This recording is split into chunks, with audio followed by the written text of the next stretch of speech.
Okay, everybody, let's get started. Attendance sheets going around. Make sure everybody gets it.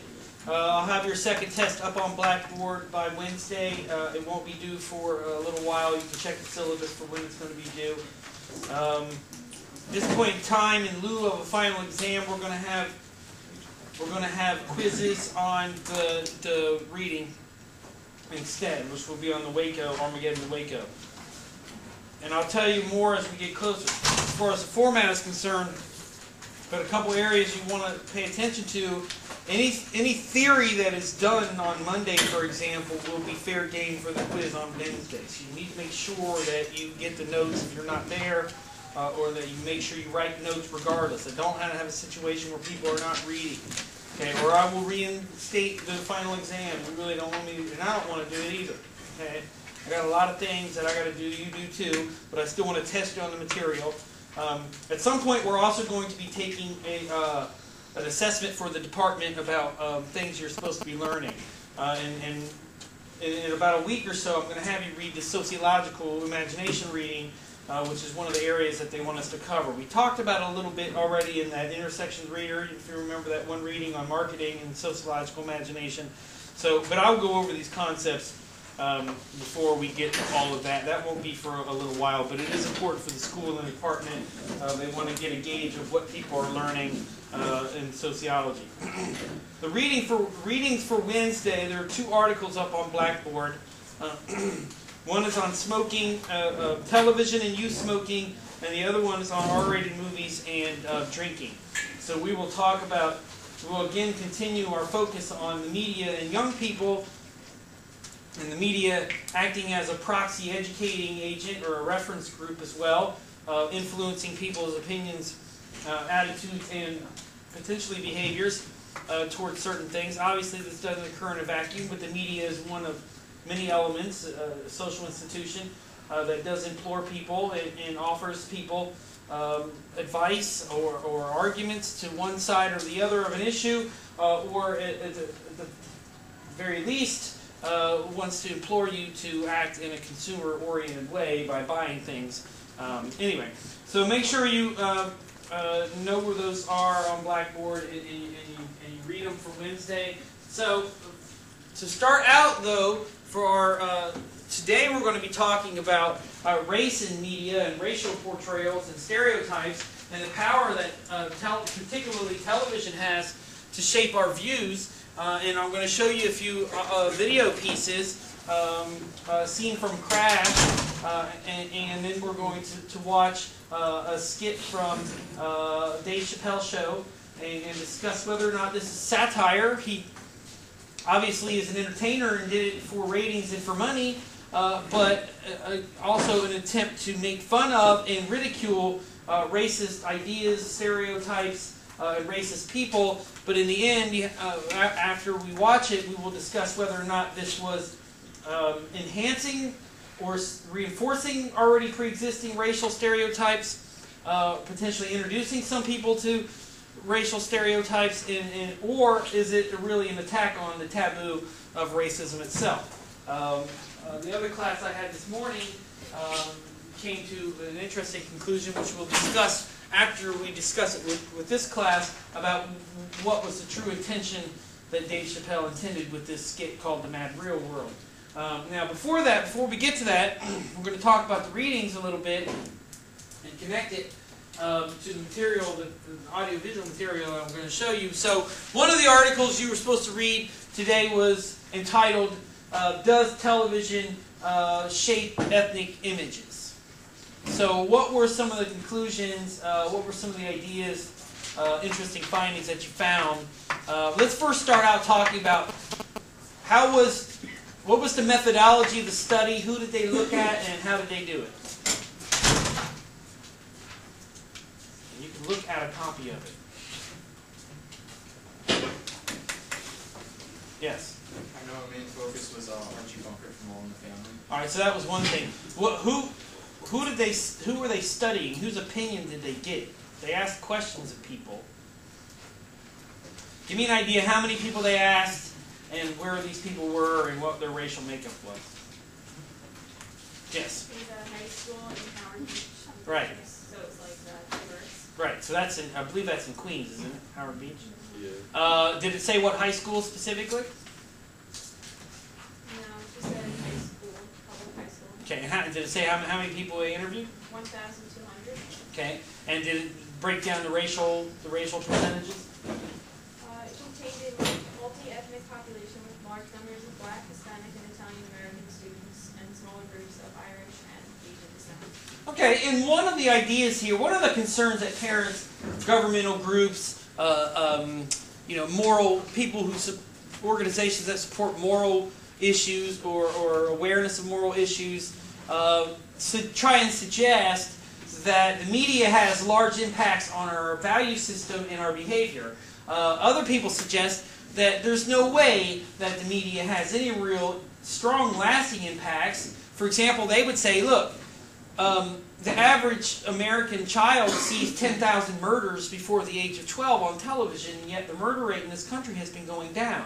Violence is ubiquitous on television and movies, and yet violence in a regular society has either stayed the same or, again, gone down since the 1920s. So one of the questions that really the survey was trying to get at is, first of all, do young people learn things from TV, and what do they learn? So to answer the first question, and I think that the researchers did a very good job of trying to figure this out, what was the conclusion of the researchers whether or not individuals, particularly young people, learned things from television?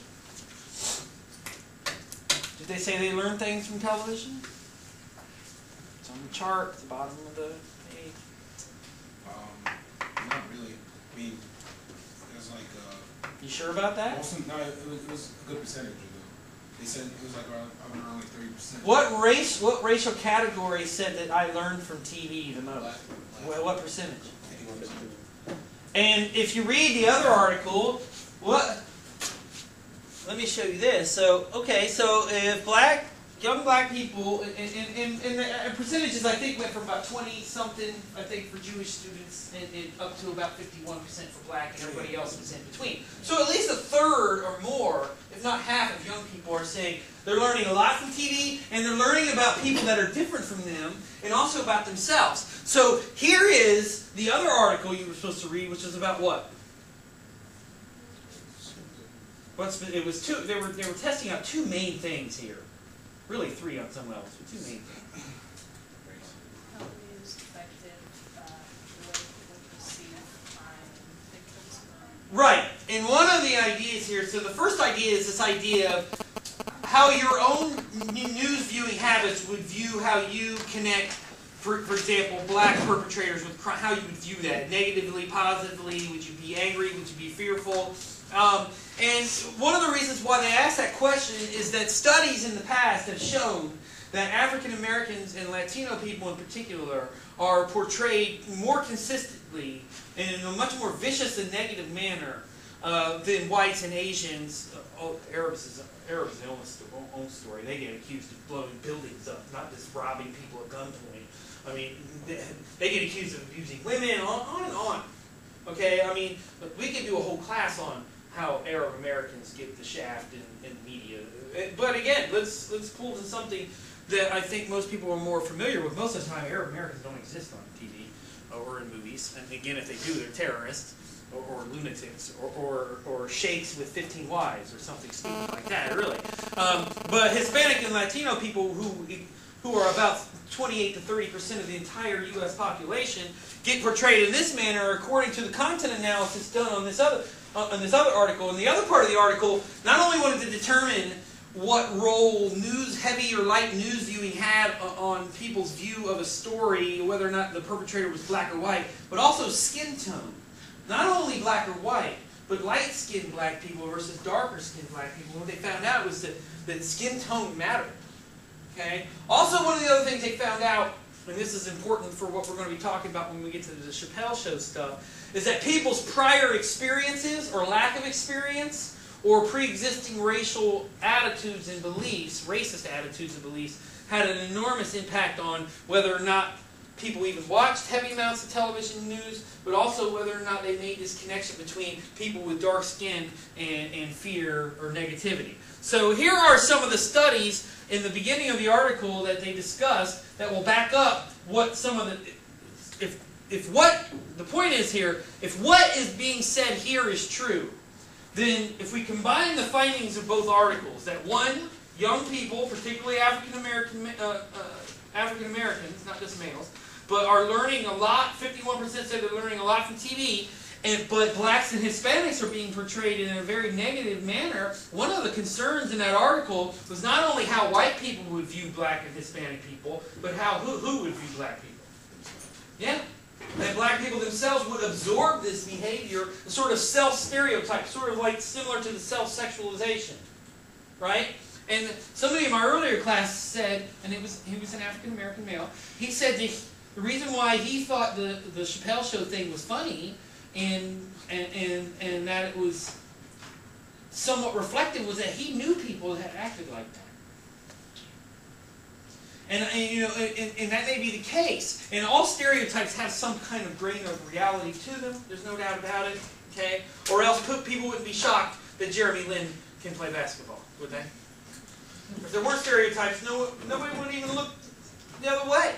Just like nobody would be so shocked with Steve Nash or something like that. So stereotypes do exist. I mean, and certainly one of the things that the news media, or the media in general, what the news media does, they play on these stereotypes.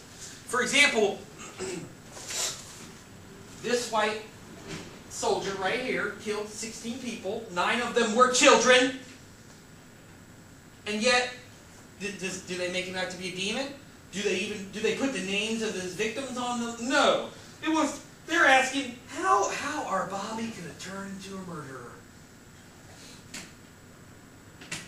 I assure you, if this guy was black, first of all, it wouldn't be on the front page of the paper. They wouldn't be presenting him as like maybe innocent, his circumstances drove him. He had a hard life. That's why he shot 9 children. Even Hitler personally didn't shoot 9 children. Okay, and I'm not saying this guy's worse than Hitler, but come on, let's be realistic here. This guy's guilty. This isn't a trial. This isn't O.J. Simpson. This isn't where there's a doubt. Reasonable doubt. This guy's guilty. Everybody saw him do it. They got him on film doing this. And yet, he gets a front page here. And there's another one here, too.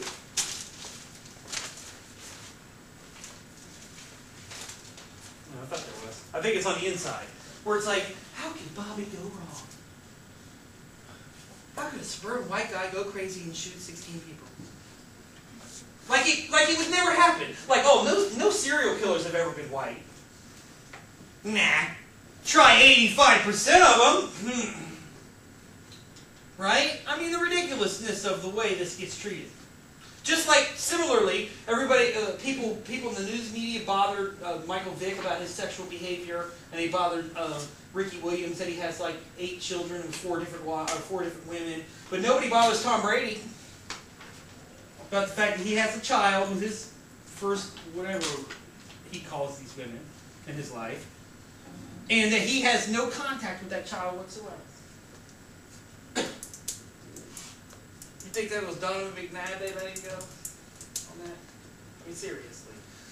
But back to what this study says, and again, combining these two things, if the news media is showing black and Hispanics in a very negative light, showing them as potentially criminally dangerous or more violent, and it's out of proportion with reality, it can potentially create a distortion. It's what we call the cultivation effect. Yes? Just in relation to what you're talking about the young boy, like a month ago, got shot in that gay community in Florida. Right. So, And he was black. yeah. And right now they haven't even filed charges against the guy who did it. But I want to say, was that guy white or Hispanic? No, he was white. Okay. And he was sort of like a community, he He was one of these busybodies who can't like leave well enough alone. And somebody would be alive if that guy would have just stayed home, played cards or Tetris or something like that. But sometimes there's a reason not to get involved. I mean, when somebody's beating a child out in public, I think or this Jerry Sandusky stuff, but stuff like this. This guy, I heard the 911 call. The guy was like, "I think he's on drugs. He's acting all weird." Blah blah. I'm like, you know how many white people in the suburbs I've seen act weird? go outside, look underneath their car, and then go back inside. I'm like, what the hell was that about? You know, or just stand outside their window like this. Like if there was a crack neighborhood, those people would be taken away. Seriously. People running in and out of people's houses. Whereas if it's in a crime-ridden neighborhood, that's obviously a drug house, right? Whereas if I've seen confused people on the streets act goofy. They don't know where they're at, or they're looking for something. We don't know what but the guy got out and shot this guy. Now the other guy started bothering him, supposedly. But again, they don't present this guy as, oh, what a tragedy. Oh my gosh. What happened to Bobby? Right? And this guy, again, has not even been brought up on charges. He shot somebody and killed them out in the streets. I'm sorry, that at least warrants an investigation. I mean, my gosh. Even if it's deadly, even if it's protection from deadly force or to defend yourself, you still usually go to trial. You're charged with manslaughter. You have to prove yourself to be innocent, except for in Texas. Anyway, where if someone goes on, man, I'm telling you right now, don't pull into somebody's driveway and turn around in parts of Texas. I mean, most people are cool about it, but you come across that 1 out of 10 person who's really not in the mood and who's just cleaning his rifle, and he comes out, so what the hell you want? Like, get the hell off my land. People in Alaska are like that too. They'll stick Chinese rifles in your face. Anyway, anti-personnel weapons and tanks and stuff. So back to this the other article. It says here, and this shows you the content analysis. A number of recent investigations have concluded that news programs often systematically misrepresent black Americans as the perpetrators of crime and whites as the victims of crime. And here are all the studies, and you see they're pretty extensive. One of them was done by Dixon, who did this article as well. For example, Dixon and Lynn's 2000A and 2000B, which means those are 2 articles they wrote in 2000, examined the portrayal of blacks and whites in crime reports and television newscasts in the Los Angeles area. Blacks were overrepresented as perpetrators on television news, 37%, compared to arrest reports, 21%. Similarly, blacks were underrepresented as victims on television news compared to crime reports. And again, I mean, they're not large percentages, but it's enough. And I think most people don't realize it gets even worse if you look at Law and Order or CSI. Normally, who's the victim in a CSI or Law and Order case is a white woman, usually, or a child, or something like that, isn't it? Very rarely is a man. And in reality, look, I hate to tell you this, men, you are most likely to be murdered. It's all right. I mean, women are more likely to be raped, obviously, but men are much more likely to be murdered. Okay, take your pick. It's not easy being either gender, is it? You know, seriously. Anyway. But again, that doesn't come across in the news, right? You'd think that all victims were women or something, right? And I'll tell you right now, women, even though women are certainly targeted, the level of fear that most women have about being mugged and stuff is probably out of proportion to the threat. That's probably what makes some women carry around brass knuckles and pepper spray, guns and knives and things like that. And I'm not going to ask if anybody has one of these, but rape whistles, all kinds of stuff. Anybody have a panic button? You know those things when you fall down and you can't get up. Anyway, these findings are in stark contrast to the ways in which whites were portrayed on television news. And then they talk about this grant they got. But let me go down here a little bit further. So in this other study, it says whites were underrepresented as perpetrators on television news, 21% compared to arrest records, 28%, and overrepresented as victims. And you see how big this overrepresentation, this is 30% difference here. And technically it's about 200% change. And the whites as victims, 43% compared to crime reports where whites are only 13% of the victims. Furthermore, whites were overrepresented as officers, 69% on news programs compared to employment records, 59%. So, I mean, that is a significant enough change. The aforementioned studies, as well as a number of others, for a more thorough review, see Intman 1992, 94, on and on there, so you can look up those studies if you need to. They're down at the reference section. Indicates that blacks are much more often associated with criminality on television news in comparison to whites. Conversely, whites often occupy roles such as officers and victims on news programs. It is possible that the black association with criminality on news programs may have a number of effects on viewers. Political communication scholars have suggested that news media constructions of race and crime may provide a heuristic or shortcut that is used when making crime policy decisions. And many times it would be these seminal cases. Even the O.J. Simpson trial, even though that he was found, ultimately was acquitted, there was still a lot of dichotomy about who he was. That once the details, like even white people supported him and thought he was innocent for a while, until it came out that he beat his white wife. And then all of a sudden it was, oh, what a scum. We didn't know that. Oh, he's definitely capable of that. And I guarantee you, even though nobody said this out loud, oh, just another black man. Committing crimes. Beating his wife, killing his wife, all the rage inside of him. Right? The absurdity. I mean, we're back to the 1820s now, with all the stereotypes of black men. It's oversexed and violent and vulgar and criminally prone and unintelligent and being taken over by emotion. That these things come out. And here's the other part. They just looked at news programs. What are some of the other areas where African American men and women, but mostly men, and you include Hispanic men, are portrayed as criminals or talk about criminal behavior? Or tied in with criminality. There's a couple. So here, this is nonfiction. What else is there out there?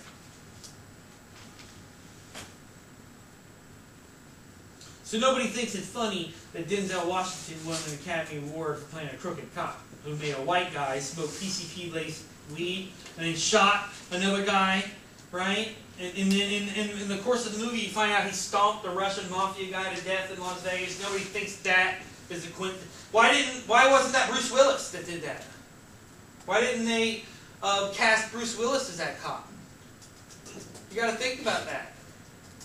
Also think about this. How come Bill Cosby, it took him so long to get his show on the air? I mean, before that it was Good Times and What's Happening, and even the Jeffersons had very stereotypical black behavior. You know? Think about a movie like Soul Plane. Why a movie like that gets made and promoted, and another movie about... When do you ever see a drama about two upper middle-class black people having like marital issues like Kramer versus Kramer or Terms of Endearment or something like that, right? It's always Driving Miss Daisy or something. Morgan Freeman's some kind of a slave.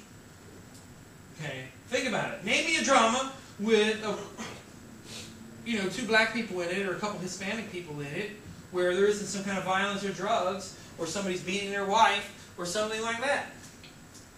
So film is certainly an area that reinforces this attitude, isn't it? Think of movies like Colors, or Don't Be a Menace to Society, and Boys in the Hood. These are not positive images of black and Hispanic men in general, people in general. I mean, Tyler Perry has this stuff going on now. Yeah. That's newer, but there's still there's a lot of like borderline things. Well, the Medea character, like the strong black grandmother who controls the family, but the types of language and the subjects they talk about, there's no doubt about it. I mean, if you look at somebody who's another African American writer and artist, Aaron Magruder, who is totally and thoroughly against the stereotyping that goes on, and yet at the same time in his TV show, in his show Boondocks, the Riley character is straight out of this like ghetto mentality, and he has like gangster rap characters. And there's another area, right? The music industry. Look at the music industry. Who gets promoted as an African American artist, like the quintessential artist, rap artist? Sometimes hip hop artists. But we talked about Jay-Z with the big pimping and the drugs and the women and the alcohol and all this other stuff, and bragging about selling drugs. And yes, Eminem does stuff like that, but he's not the originator of this. And rap music did not come out of white suburban America, even though that's where most of it gets sold now, believe it or not. So music is another area as well. And in general, again, so you have fictional shows, non-fictional shows, movies, music videos and music itself, all portraying this stuff, newspapers, all this stuff, creating this overarching image of black and Hispanic men in particular as being criminologically prone, vulgar, violent, oversexed. Some of the other stereotypes, like there was a movie that came out, I was absolutely shocked. This didn't cause riots. Maybe it's just because it was so bad. One of the taboos in the South in particular is interracial marriage. It's called misogyny. And it was outlawed for there were some places where interracial dating was outlawed into the 80s. And they're still canceled proms over this stuff. They have like racially segregated proms in some small towns in like Arkansas. And I'm not making this stuff up. And you'll see this in the Dave Chappelle piece. In the South, to suggest a black man is sleeping with a white woman is akin to declaring war. At least it used to be.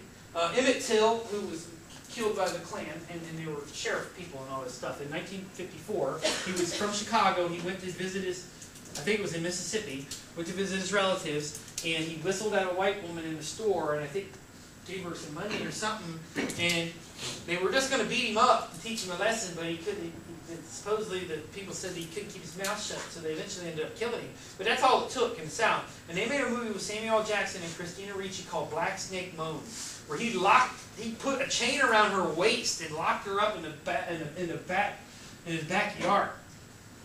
And it was dripping with the taboo of the Southern interracial reality, where not only was this man supposedly having sex with this white woman, this black man, but he locked her up like a slave, like some kind of a sex slave, in his backyard. And how many people saw this? Anybody see this movie? What was it? But I don't think he's locked the woman up because she's a sick slave. The point of the movie that because she was sleeping around. No, because she got sex addict. Oh. So the movie point is supposed to. He's trying to help portray like the black man. He's normally like people think he's gonna have sex with her, but in fact he's helping her because her husband is go to army, and then she have sex around the town, and then he tried to help her to separate her. And how did the town react to him locking up this? Yeah, they thought that he was keeping her as a slave. Yeah, or slave, but in fact that he helping her. Right. So that's probably one of the reasons why it didn't get a lot of reaction. Plus the fact was there a lot of people in the theater when you went and saw the movie? No, I watched it on iTunes. Oh, okay.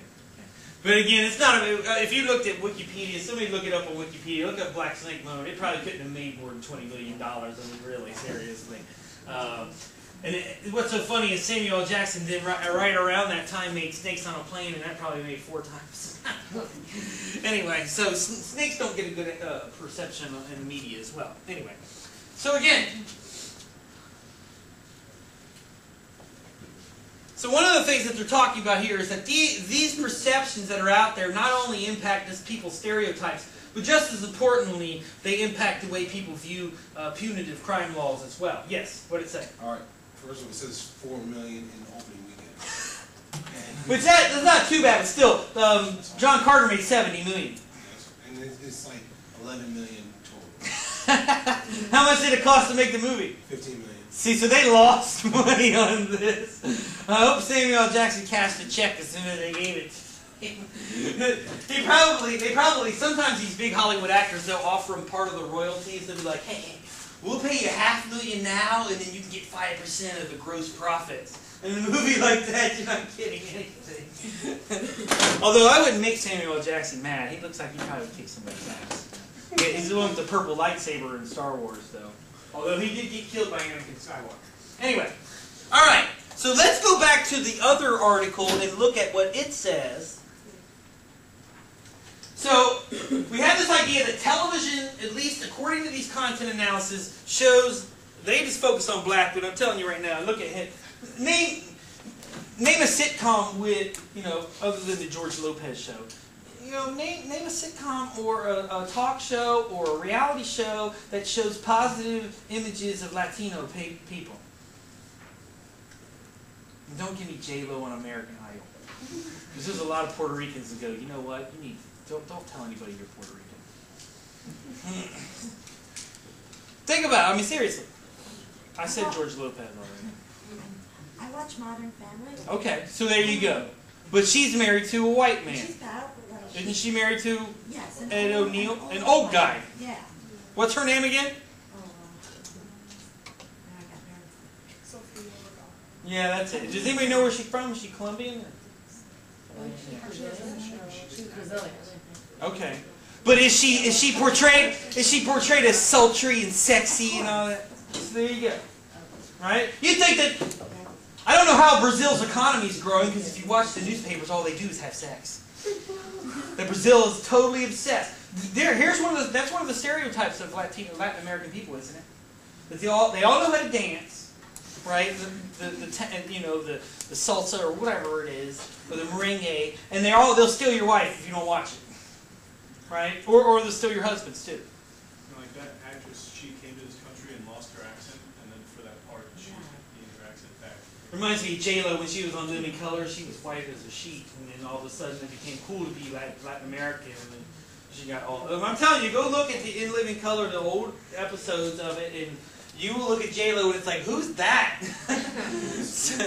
And wore real bright red lipstick to even make her skin look lighter than it normally would. So anyway, but that's a very good point. And again, repeatedly you see these issues. And one of the funny things that Hispanic people in this country are almost 20% of the population. I mean, they're going to decide this next presidential election. But how are they portrayed? As poor, they can't speak English, they have no education, they probably just came to this country 5 minutes ago, maybe 5 years ago. The only thing they know how to do is do landscaping and cutting grass. They're always the ones you see sitting outside of 7-Eleven looking for day labor. But is that everybody? My friend Claudio, his sister lives in the Hamptons. Okay, and she doesn't cut grass. Right? Her husband is actually a professional. It's a bit of a stereotype. He's a professional soccer player. He played for the Red Bulls at one point. Although again, that's not that stereotypical. There's plenty of white and black people who play soccer too. I mean, look at the U.S. soccer team. Who stink, but they're lovable losers. I mean, you people who are Mets fans, you don't know what it's like to be a U.S. soccer fan. Okay, so I don't even want to hear it. Okay, Cubs fans don't even know. Okay, the U.S. soccer team is never, unless the whole world collapses, ever going to win the World Cup. Ever! They may never even get to the semifinals. Okay, I'd be shocked if it ever happens. It's not going to. The women, on the other hand, have already won too. Okay. Anyway, that's why Mia Hamm is so much. Name somebody on the U.S. men's team. I can name 4 people who are on the U.S. women's team. Huh? Well, you probably watch it though. So. Anyway, so let's go to television's power. So according to the survey of 1,000 students at Howard Beach, the authors of the study feel that television's power to legitimize characters and behavior, so providing legitimacy and disseminating things like racial stereotypes, may exceed the intentions of its creators. So maybe Dave Chappelle, his only desire was to make people laugh, make some money, maybe stir up a little controversy. It's not Dave Chappelle, just like it's not Jon Stewart's job to tell you the news. It's not Dave Chappelle's, although he will talk about the news.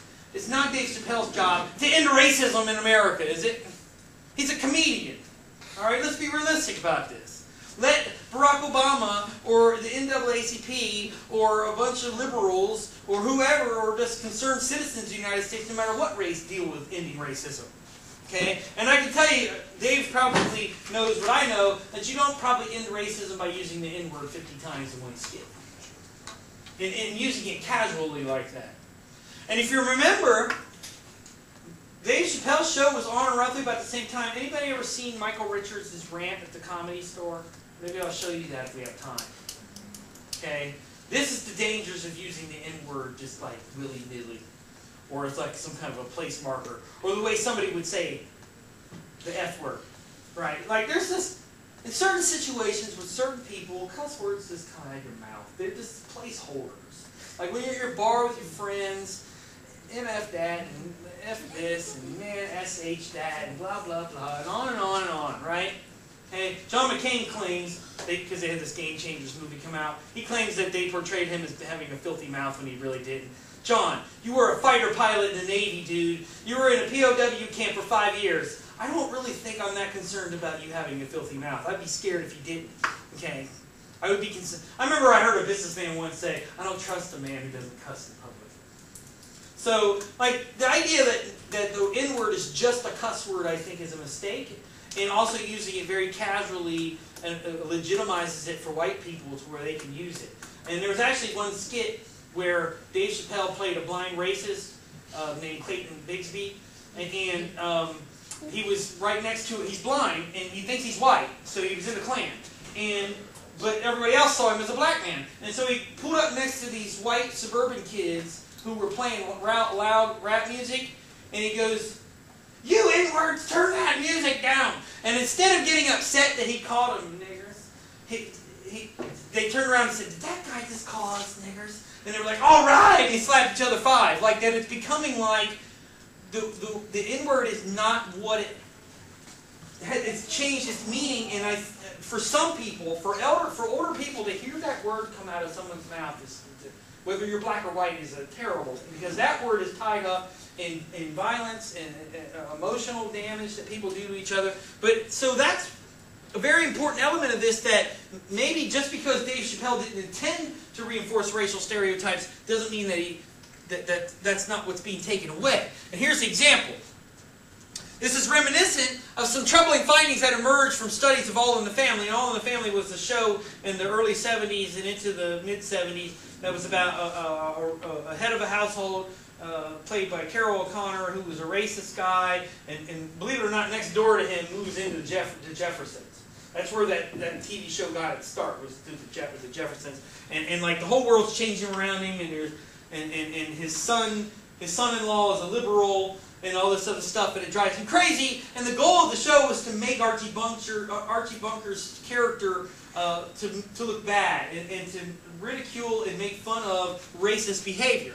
And so what happened, though, they did a study and it said when Norman Lear made Archie Bunker a lovable bigot, he took care to portray Archie's biases as reprehensible and stupid, undesirable, things people wouldn't want to do. The idea was to get viewers to laugh at his bigotry, to attack intolerance with ridicule. That's a form of satire. But surveys showed that intolerant viewers identified with Archie and allowed his sentiments to reinforce their own. So maybe anybody ever watch Two Broke Girls? Yeah, that's why it's not going to be on. There's a character on there named Han, who's about 4'3", and he owns the restaurant the two girls work at, and he can barely speak some broken English, and he's kind of nerdy, and he couldn't get a date if he paid a hooker, $1,000 or Elliot Spitzer money. And the idea here is that, look, they're trying to make fun of these stereotypes of that this isn't the way Chinese people are, but do you think everybody gets that message? Right? So there's an issue right there. Okay? That just because you make fun of something doesn't mean it's going to be interpreted by the people who are watching it the same way. And we'll see that with the Mad Real World. It goes on. TV's tendency to create its own consensus seems to justify the often expressed concern of America's racial and ethnic groups about the way they are portrayed in television entertainment.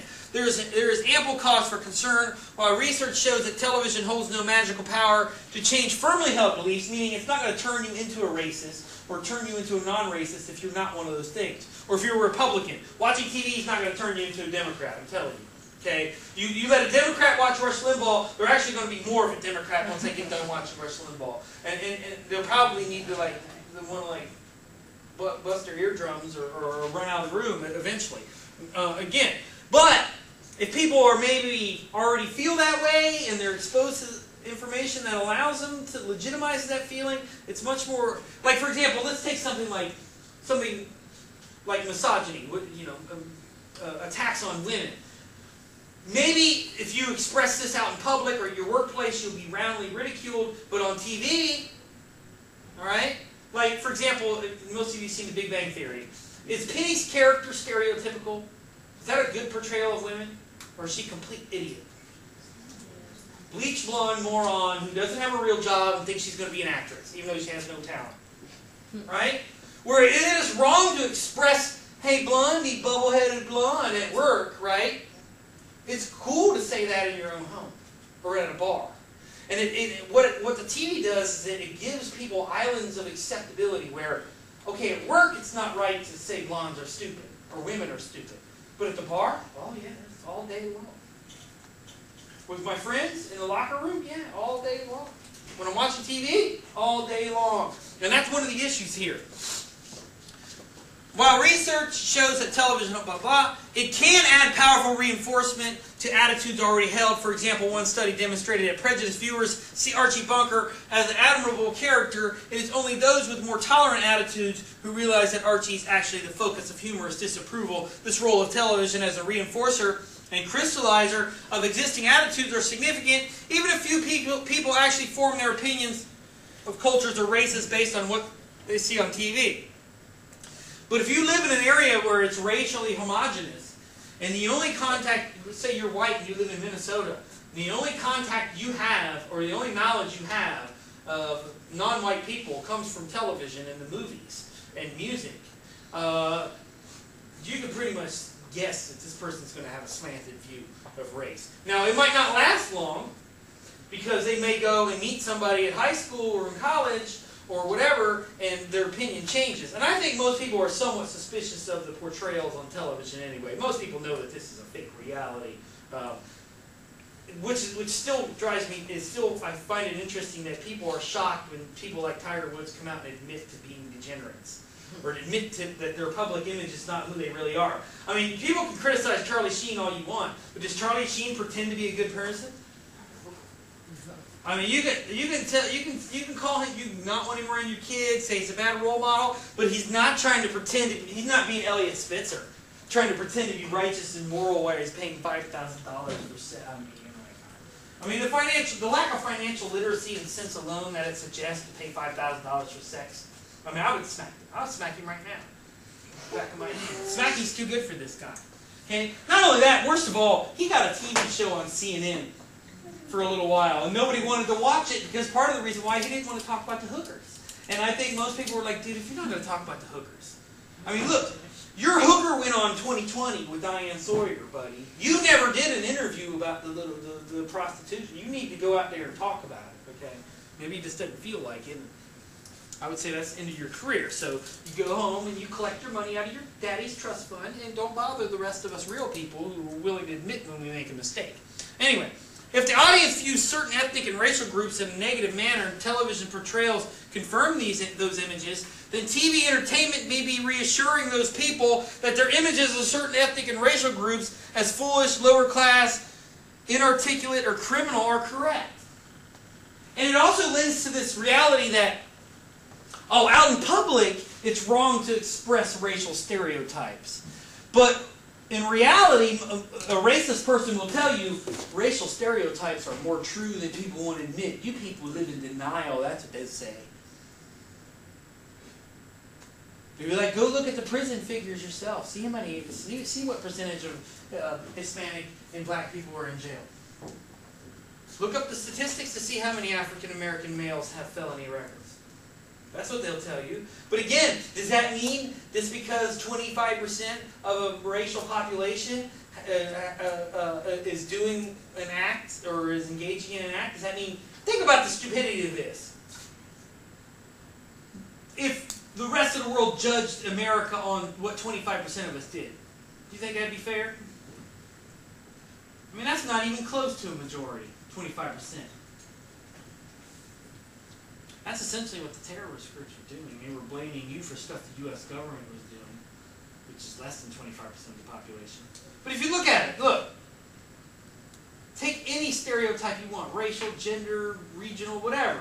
You really think everybody in the South sleeps with their cousins and has no education and is missing their front teeth and drinks moonshine out of a still? Okay, let's take one maybe here. Is everybody in the Northeast just a bunch of rude assholes? Or is here's my theory about why people in the Northeast get considered to be ruder. Whereas in a place like Iowa, 1 out of 100 people will be rude to you. In New York or Boston, it'll be 4 or 5 out of 100, and that's 4 or 5 times. That's 400% more. That tends to make people think that, oh, everybody's that way. And again, also, don't you always, like for example with stereotypes or any kind of thing like rudeness, don't you always remember the worst incident? How many times you gone to the subway and nobody bothered you? But you remember that one time when the jerk knocked you over, or stepped on your foot, or said something to you, or somebody stole something from, right? That's the things you remember. It's almost like a fault of our own, the way our own memory works. That you're going to remember horrible things. So if a black person robbed you, you're going to remember that. Whereas your friend took $100 out of your wallet without telling you, and maybe you found out about it later, you don't think too much about that. Right? Odd things like that.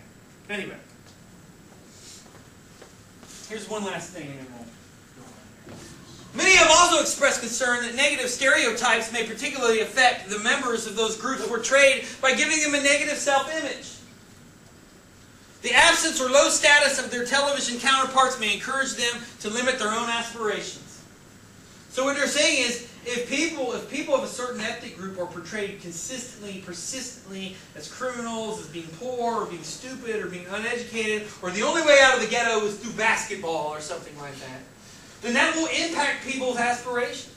That will impact goals people set, and will impact their desires for educational achievement. It will impact the way they see other people too. Okay? Surveys also show that many people actually admit to using TV to guide them in their own social and personal situations. Seems like a mistake. This dependence on television as an educational tool for living is particularly strong to those with little education. Television exercises its greatest power over those, this is an important point here, so if you have the thing, mark this down, who do not hold strong opinions. So if you're undecided about an issue like abortion or gay marriage, television can have a tremendous amount of an impact. Why do you think Romney and Santorum and all the rest of these Republicans are trying to run all these television ads constantly? And you wait, first of all, wait to the New York primary, which I think is a few weeks or so, or it might be May, which is almost 3 weeks. When is it? Is it? What, you know what day? I don't know exactly what they're going to do. But if Santorum is still in the race, and Paul will still be in the race, you wait to see what happens, okay, as far as on TV. And you haven't seen nothing till once we get the 2 nominees. I mean, we already got the Democrat, okay, he's the sitting president, which he's sitting pretty right now, isn't he?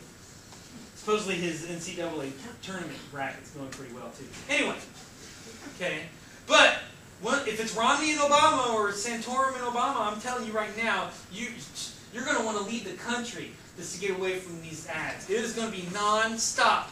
It won't be so bad in New York, but if you live in a place like Florida or Ohio or someplace like that, or even upstate New York, because New York, who do you think New York's going to vote for? By about 10, 12 percentage points. Yeah. I mean, Romney couldn't win this state if he bought everybody's vote. They'd still go in the booth and go, yeah, he gave me $100, but so I'm still not voting for you, dude. Sorry, I mean, you're a Republican from Massachusetts. I mean, my God. It's like being a capitalist from Soviet Russia. It just doesn't work that way. Anyway, but they will bombard this place, and who are they targeting that at? Do you think they're targeting at people who voted for Obama? Do you think Romney gives a crap about those people? No. He cares about the people in the middle who go, I don't know who I'm going to vote for. Okay? Which is really a lie. Most people just say that. They know who they're leaning towards. If you just ask them a few more questions. Anyway, here television may be playing a vital, informative, informational role in dealing with a variety of socially relevant topics such as racial and ethnic relations. TV not only entertains, it conveys values and messages that people may absorb unintentionally. This is particularly the case with young people. So, in that thing, who are they most concerned about these racial stereotypes impacting? Young people and who as well? Uneducated people, people who are undecided, which most young people are, you know, we're not talking 16 and 17-year-olds, are we? We're talking 12 and 13, 11. You don't want 11-year-olds to watch Crash.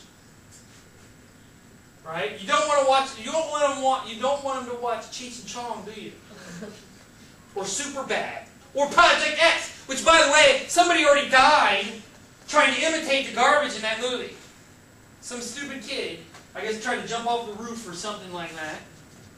Again, you know what? There's a lot of things that are hard to prove. Gravity's not one of them.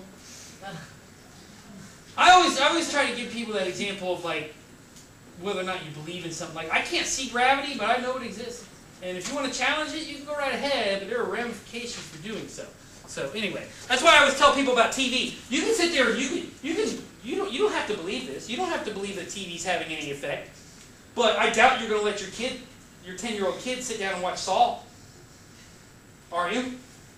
Or some other Superbad or Project X or any of these movies that show drinking is kind of fun or a game. Anyway, all right. So we went through all that. Let me show you the scene from Crash. This is a scene with Sandra Bullock, who you need to call me since you got rid of Jesse James. Best move of your life, Sandra. I don't know why somebody so normal would want to date a freak like that. Okay? And look at who he left her for. Some tattooed circus weirdo who should be down in Coney Island eating fire.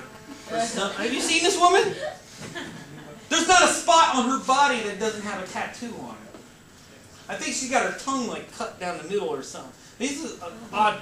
Look, I'm not going to fault somebody if they get a tattoo or here and there. One of my friends has got tattoos all the way down his arm. But when you start putting them in where you have no more skin, okay, you've done checked out of normal society, okay, seriously, permanently. Even Jesse James can walk in a bank. This woman walks in the bank, they're like, all right, they've got a code 210. Anyway, so in this scene with Sandra Bullock, she's playing an upper middle class woman. The scene before, she got robbed at gunpoint by 2 black men. She's getting the locks on her door or her house changed by a Hispanic man who has his head shaved and his pants are hanging off and he's got a tattoo on the back of his neck. And then watch, her husband is Brendan Fraser. Can somebody get those for me? She's talking to her husband, Brendan Fraser, who I think is a cop or something. Anybody seen this movie? Seen Crash? Yeah. Is he a cop?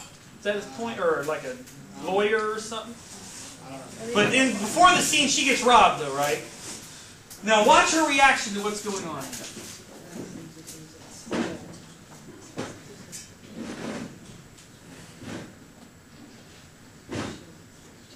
How much longer are you going to read? Oh, this is the last one. Thank you.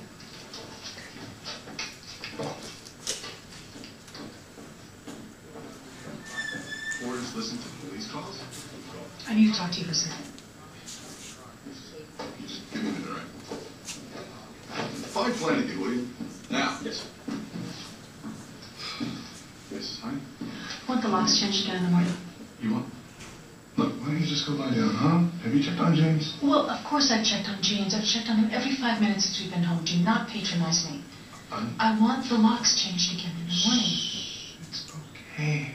Just go to bed, all right? Do you know what? Didn't I just ask you not to treat me like a child? I'm sorry, Miss Jean. It's okay, I go home now. It's fine. Thank you very much for staying, Maria. There's another stereotype. Good night, Miss Jean. We'll see you tomorrow. I would like the locks changed again in the morning. And you know what? You might mention that we'd appreciate it if next time they didn't send a gang member. A gang member? Yes, yes. Well, you mean that kid in there? Yes, the guy in there with the shaved head, the pants around the prison tattoo. Those are not prison tattoos. Oh, really? And he's not going to go sell our key to one of his gangbanger friends the moment he is out our door. You've had a really tough night. I think it'd be best if you just went upstairs right And now. what, wait for them to break in? I just had a gun pointed in my face. You lowered your voice. And it was my fault because I knew it was going to happen. But if a white person sees 2 black men walking towards her and she turns and walks in the other direction, she's a racist, right? Well, I got scared and I didn't say anything, and 10 seconds later, I had a gun in my face. Now, I am telling you, your amigo in there is going to sell our key to one of his homies, and this time it'd be really great if you acted like you actually gave it.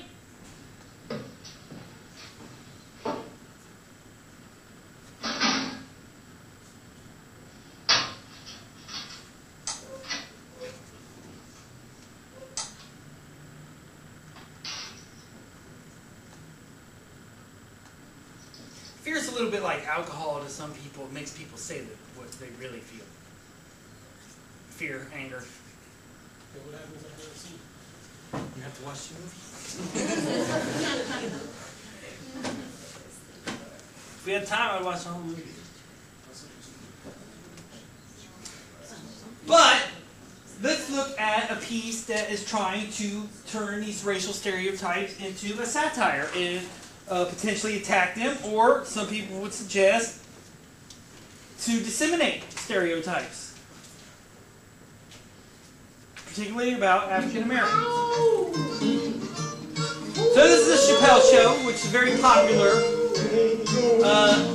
star Chappelle and a lot of his comedy friends, including Eddie Murphy's much funnier older brother. I don't know what the hell wrong with Eddie Murphy anymore. Eddie Murphy used to be the funniest person on the face of the earth. Now he's the wimpiest, dorkiest person.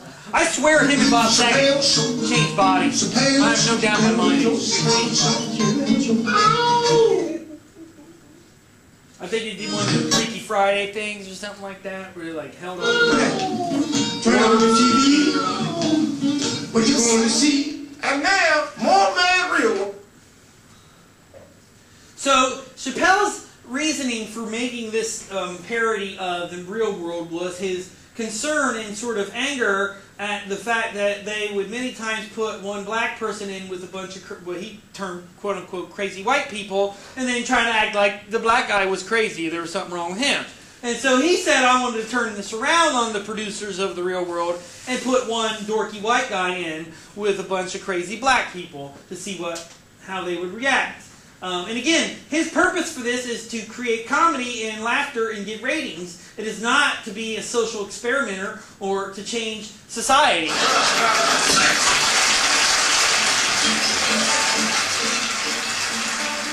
But a couple of things I want you to look at is, first of all, what stereotypes are being portrayed here.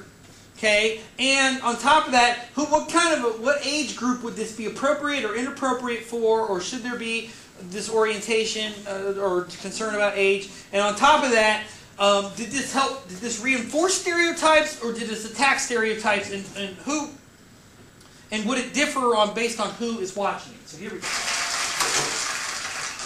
I gotta tell you guys, man, my favorite TV show for the last few years has been The Real World. Maybe real life is just more interesting than fake life. I don't know what it is.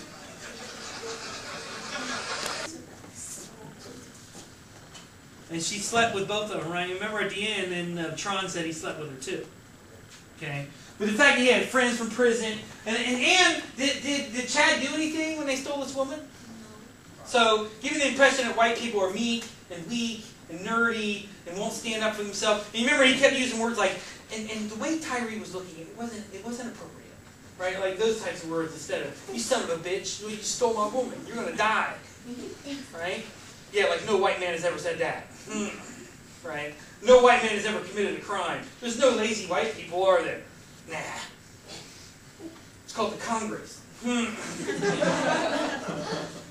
the federal government too. Let me show you, so before we get to this idea of whether or not this was disseminating or reinforcing racial stereotypes, or was it attacking them, or maybe a little bit of both, let me show you the other side of this, what can happen when you legitimize a word. This was at a comedy club in Los Angeles about 4 or 5 years ago. Shut up! 50 years ago, you had you upside down with a fucking fork on your ass! He's talking to a couple black hecklers. You can talk, you right now, but close that out, he's a nigger! He's a nigger! He's a nigger! Oh my God! A nigger, look at a nigger! Ooh! Alright, you see? It shocks you to see what's beneath your stupid motherfucker. What was it called for? It's not called for you there on my ass, you cheap motherfucker! You guys have been talking and talking and talking. I don't know. This is getting very worse. How much for you to have on that shit coming? They're gonna arrest me for calling back there to me. Shit. Hey, you don't need to fuck that time. Where's he going?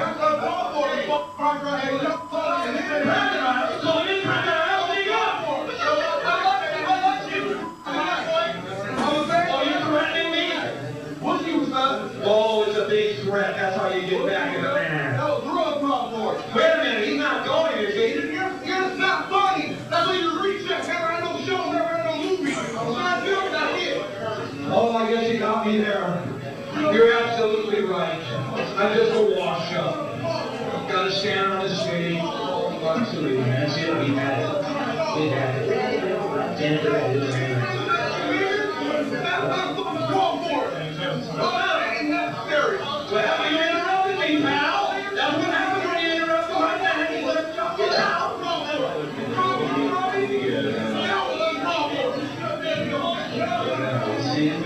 You see, you're still those words. Don't do it.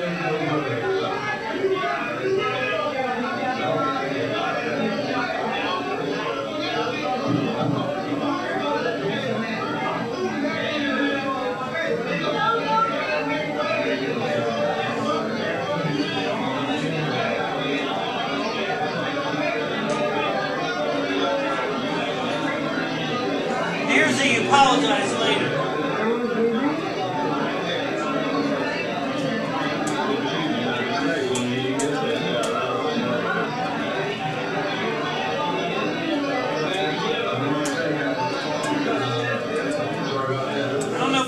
Here, but later on, Paul Mooney, who was said he was going to help Michael Richards, said that he was going to swear off saying the N-word. So this lasted about 2 months. So here is Paul Mooney. I think he was on CNN. Paul Mooney, if you don't know, was a writer for Richard Pryor for quite a while. He did stand-up comedy. He actually did a stand-up comedy album called Racism. That was pretty popular in 1994. You can't even actually get it. You have to pay hundreds of dollars to get it off of eBay or Amazon. They don't print it anymore. But again, he, along with other black comedians, were a little bit concerned. Just when you thought the Michael Richards story had degenerated totally into a feeding frenzy that would consume the former Seinfeld star, then regurgitate him, then consume him anew, the saga may have unsuspected depth and importance. Our #1 story in the countdown: should any comedian, should anybody use the so-called N-word in public when equality and dignity is the goal? Why is it okay for some people to say a particular word, any particular word, but not others? It's a question being asked not of African-American entertainers, but by at least one of them, Paul Mooney, a past guest on this newscast, who was alongside Michael Richards as Richards apologized yesterday, and who will join us again in a moment. First, the overview of the Richards saga from our correspondent, Keith Morris. Great. What happened? Well, said Richards, he really hasn't figured that out yet. That's why I'm shattered by it. The way this came through me was like a freight train. He said he's seeing a psychiatrist for help. And then, just for the record, outside the studio, he apologized again. I'm sorry. I'm very, very sorry. I'm sorry. Please stop throwing things in my house and threatening me. Please stop lobbing grenades into my front yard.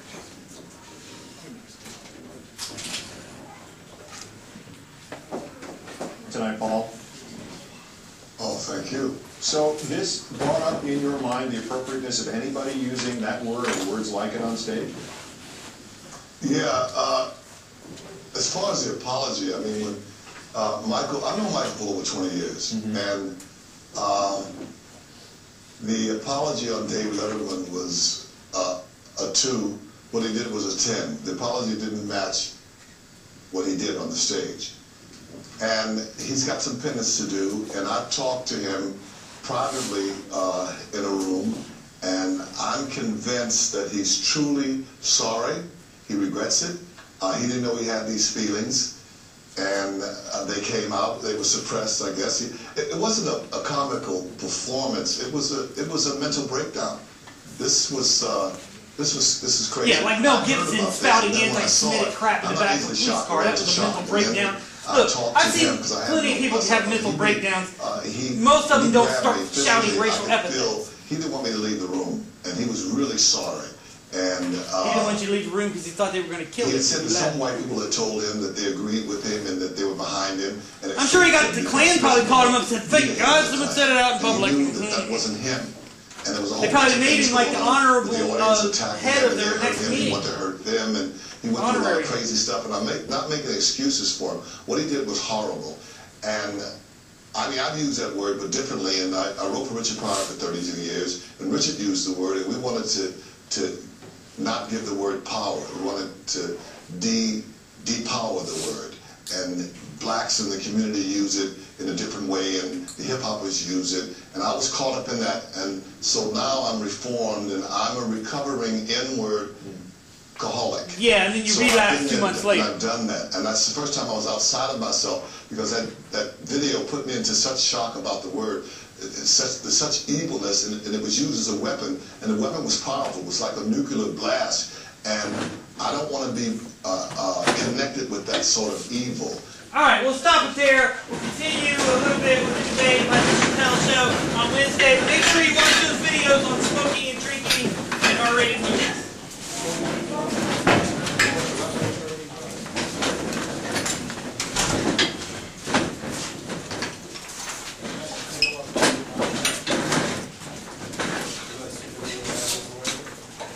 Show. I got to turn the camera off because Western media. For example, in a study on adolescent ethnic Fijian girls in Western Fiji, Becker found that the beginning of weight and body shape preoccupation, purging behavior to control weight, and body disparagement were linked to the introduction of television. Before television, traditional Fijian culture emphasized a robust body shape. That's same in the United States. They used to call it healthy looking. If you're a woman and you were 5'4" and you weighed 180 pounds, you just looked good. If you were bony, they thought you were a peasant. That was being skinny was a sign of being unhealthy. And this goes back to Europe too.